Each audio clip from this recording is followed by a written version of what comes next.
Today, I'm going to explain you an Indian movie released in 2022 called Kantara. The tale unfolds in 1847 in southern India. In this region, a king ruled over a vast kingdom. He had a family, including a wife and children, and commanded immense respect from his villagers. Despite possessing all these worldly things, the king lacked peace in his life. He was consistently burdened by sadness, even unable to sleep properly. In his quest for inner peace, the king visited numerous temples and sought counsel from various saints, but to no avail. Eventually, a wise saint advised him to embark on a solo journey to discover peace. Despite approaching many gurus and temples, the king found no respite. It was only when he reached a forest and heard the sound of a gagara, a folk instrument, that things began to change. The king did not feel fear at the sound. Instead, he sensed it calling to him with love. Intrigued, he followed the sound and came upon a rock. Upon seeing this rock, the king chose to surrender his weapon. Instantly, his heart felt lighter and a profound sense of peace washed over him.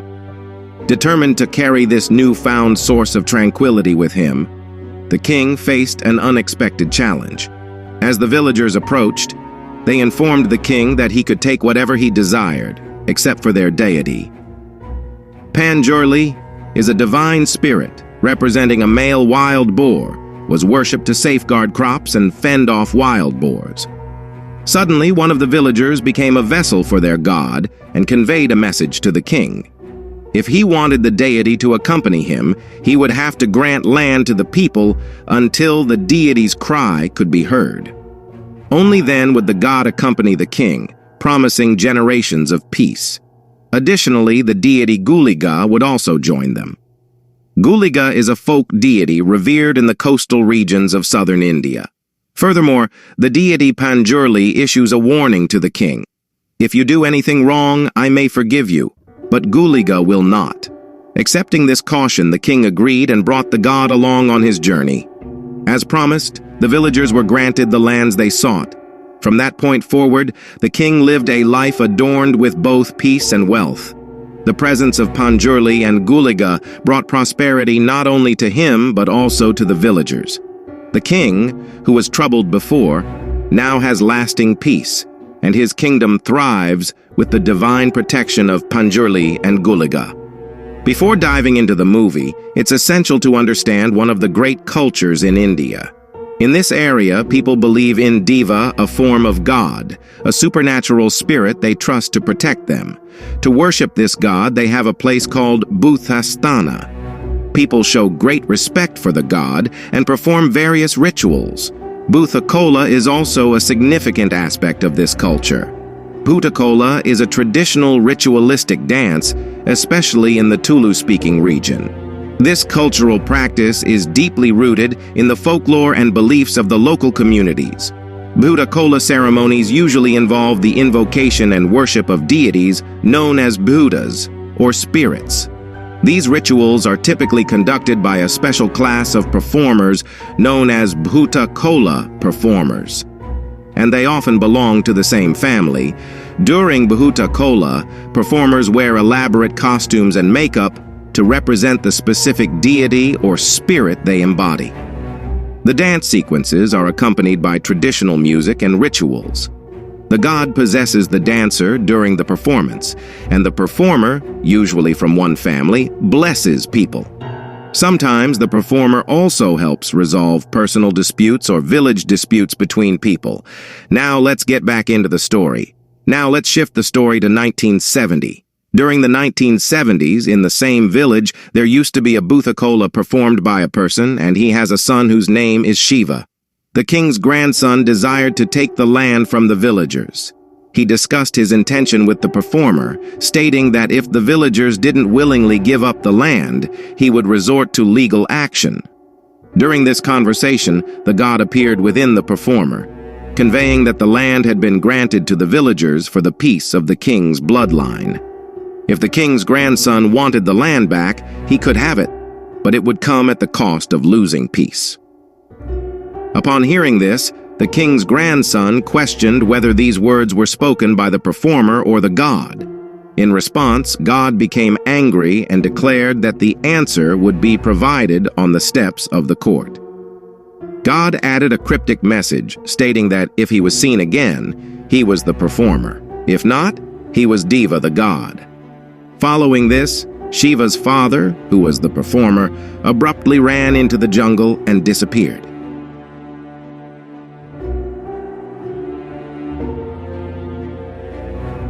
Subsequently, nobody saw Shiva's father again, and the king's grandson, who sought the land, experienced a sudden bout of blood vomiting and perished on the court steps.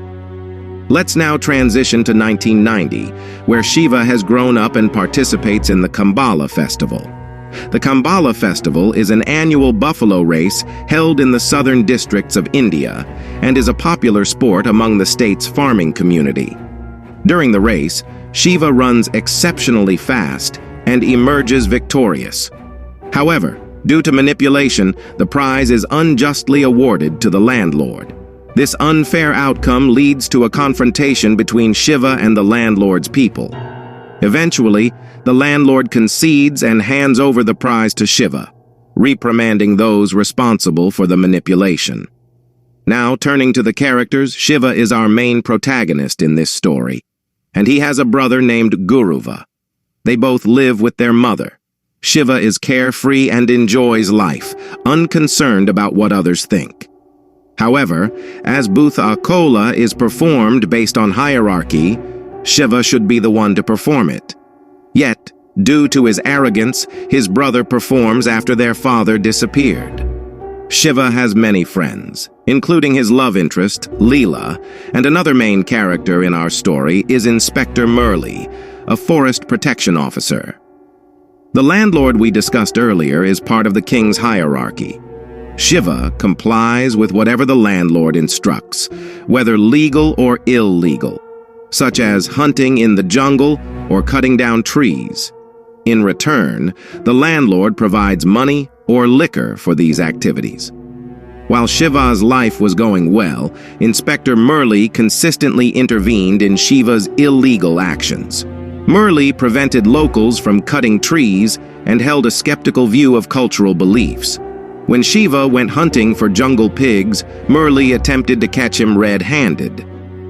This clash happened 2 or 3 times, leading to confrontations, but the villagers always intervened to stop them. Consequently, Shiva and Murali became enemies. Despite the ongoing conflicts, Shiva couldn't escape the haunting memories of his father's disappearance whenever he tried to sleep. On one occasion, while attempting to hunt a jungle pig, Shiva encountered a wild boar adorned with an ornament resembling a gagara. His revelation indicated that it wasn't an ordinary jungle pig. As for Leela, Shiva's love interest, she aimed to secure a job in the police force. With the landlord's recommendation, Leela successfully obtained a police job. However, a twist in the story occurred when the forest officer declared that the land belonged to the forest department. He reported any illegally constructed houses to the government. In response, Shiva clashed with Murali, resulting in Shiva being tied up by police officers. Surrounded by the chaos, criticism also befell Leela as she was perceived to be on the police side. In a bid for assistance, Shiva turns to the landlord and brings in an advocate to scrutinize the land papers of the villagers. Since the villagers lack education, the advocate resorts to taking their fingerprints. Following this, Shiva ventures into the jungle and engages in even more illegal activities than before, seeking revenge against Murali. The landlord consistently supports Shiva in all his endeavors and even employs him as a guard for his extramarital affair. The landlord's behavior towards Shiva is friendly, involving gestures like giving money and liquor. While cutting a tree, Sudhakar, one of the landlord's followers, informs the police of Shiva's location. When the police arrive, a massive tree falls on their vehicle, causing injuries to everyone inside. Subsequently, the police file a case against Shiva for attempted murder. Upon learning of the charges, Shiva hides in the jungle, and the police launch a search operation. Despite being on the run, Shiva occasionally sneaks into the village to secretly meet his love, Leela. One day, during one of these meetings, the police apprehend Shiva and send him to jail. Unexpectedly, Shiva's brother, Guruva, has a dream of their father appearing, and Guruva urgently contacts the landlord, insisting that everything be made right. Meanwhile, our protagonist Shiva remains in prison. One day, as the landlord travels in a jeep, he notices Guruva walking home. The landlord invites Guruva into his car, showing him the land. He promises to give Guruva 5 acres of land. In exchange for a favor, Guruva must persuade the villagers to return all the land to the landlord, and this should happen during Bhoota Kola. It's at this point that the true colors of the landlord become apparent. However, Guruva refuses, asserting that even if he agrees, God will not spare him. In response, the landlord kills Guruva and enlists the help of Sudakar, one of his followers, to dispose of the body at the location in the village where Bhoota Kola takes place. The next day, the landlord acts as if everything is normal, feigning ignorance about Guruva's fate. Following these events, Inspector Murali learns that the landlord, with the aid of an advocate, has legally acquired all the land. Now the land belongs to the landlord according to the law. At this juncture, Inspector Murali decides to support the villagers. It becomes evident that Inspector Murali is not a bad person. He simply wants to protect the forest. After this, Shiva gets to know, through the villagers, that his brother Guruva was killed. After knowing this, Shiva heart breaks. At night, when Shiva was sleeping, Guruva appears in Shiva's dream through crying. Moreover, Shiva gets God coming into his dreams throughout the movie. Landlord gets to know that Inspector might intervene in landlord's works. At this same time, Inspector will let Shiva come out of jail, and he will tell him that Guruva was killed by landlord. When he goes near landlord says to Shiva, Inspector does it, or one of the villagers will tell Shiva when Guruva was killed, he saw Guruva with landlord, and while landlord returning out his homeland loan was alone. Shiva gets confirmed with this news when landlord's men comes to kill Shiva. After all this, when Shiva was traveling back to home, he sees Deva in forest and he meets with accident. After this, Shiva takes a fire stick and goes to jungle, and he sees a boar wearing ornaments, and finally he reaches the place where his father got disappeared. After experiencing the presence of God in the forest, Shiva remains very calm and reveals to the villagers that Guruva was killed by the landlord. Inspector Murali points out that if the land is registered under the forest reserve, the landlord has no right to claim it, and all villagers can continue to reside there. Following this revelation, the landlord decides to take drastic action and attacks the villagers with a group of people. The villagers, along with Inspector Murali, engage in a fierce battle. Despite a valiant effort, Shiva is eventually overwhelmed and loses consciousness. Seizing the opportunity, the landlord demands the villagers surrender the land or leave the place. Suddenly, Deva's screams echo and Shiva awakens. However, he is no longer Shiva. He is possessed by the god Guliga. In a sequence of events, Shiva, now possessed by Guliga, systematically eliminates the landlord's men. Guliga conveys that forgiveness is not an option for the committed sins, stating that Panjurli may forgive, but not Guliga. Eventually, Guliga kills the landlord. After this intense confrontation, Shiva performs Bhoota Kola, runs into the forest, and disappears. Subsequently, it becomes known that Shiva had already died in the fight, but he was given a new lease on life when Guliga entered him.